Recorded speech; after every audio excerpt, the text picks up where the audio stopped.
Hello everyone, this is me again, Joy Fajardo. Welcome back to my YouTube channel. You are still watching Joy in Alberta.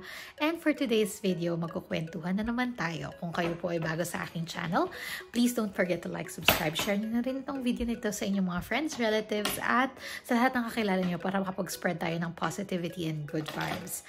Tapos bigla na lang may police.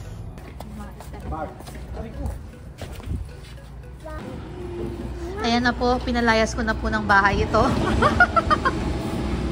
Ito po isa na to. Pinalayas na po namin ang bahay. Nahakot mo na ba lahat ng gamit mo? Bakit na ibang asawa? Aray ko. Tap-tap mo na lang. Tap. Wala na?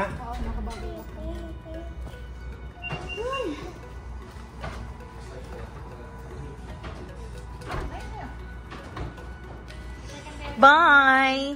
See you, Philippines! Yan guys, nandito kami sa departure area. Boarding pass is kaki. Lagi mo ilabas, pagbaba niya ng bundura, ilabas mo. Nagtanong ka natin sa mga makikita mo. Lipad sila papuntang Alin? Different na dyan yan. wow. Yan, 177 WestJet. Aga namin dito. So, waiting. Safe travels. Social na guys, o tingnan nyo. Sariling sikap na. Buyers!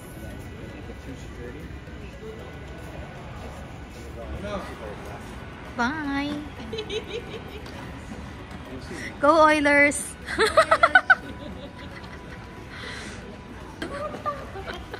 Naiiyak si Ninang. Ganyan talaga Ninang pag OFW, Ninang. Masasanay ko rin.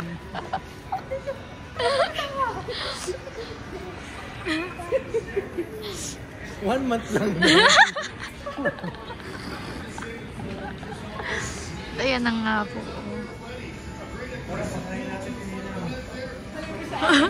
Mag-outlet tayo, Ninang. Saka mo na nakareho. Hey guys, nandito ngayon tayo sa Edmonton Airport. Go Oilers! Hinatid lang natin si Janelle tsaka si Imo. So ngayon, gala muna tayo ng very late. Nandito tayo ngayon sa harap guys ng mall. Tapos yung police bigla na lang nag-park. At ayan na nga, kinakapan niya yung lalaki. Ayun, ito si Vivi. Say hi, Vivi. Hi.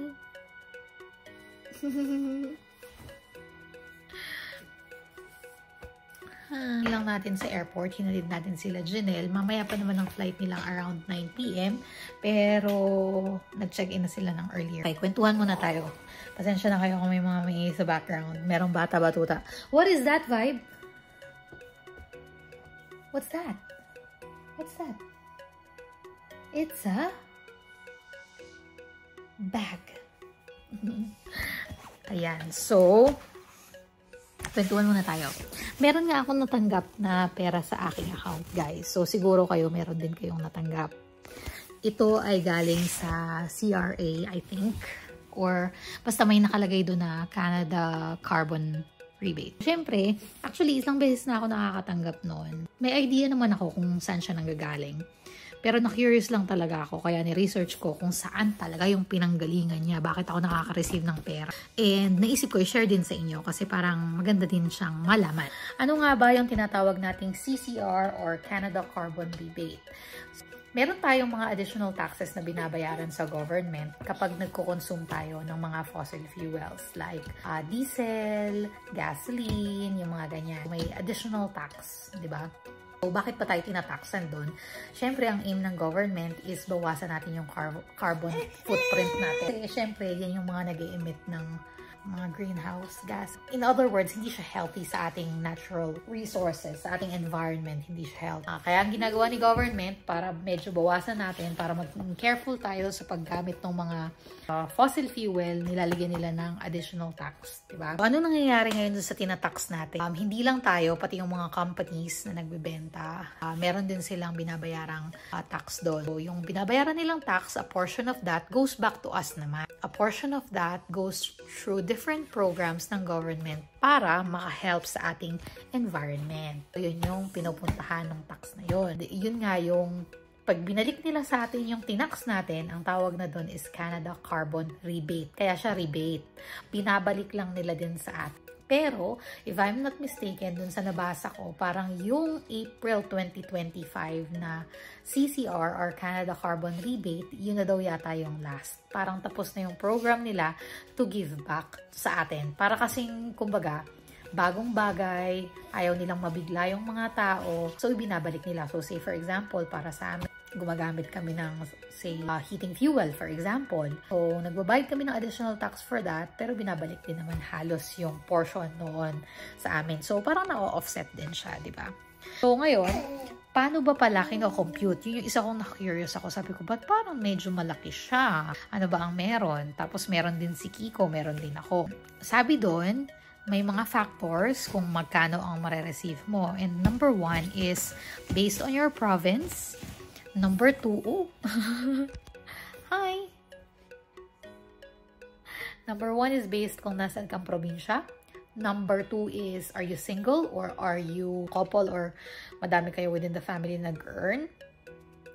Depende din kung nasaan kayong specific na place. Kung rural area ba yan? Kasi parang yung mga nasa rural area, parang may additional pa silang rebate. Parang ganun siya, ba? Diba?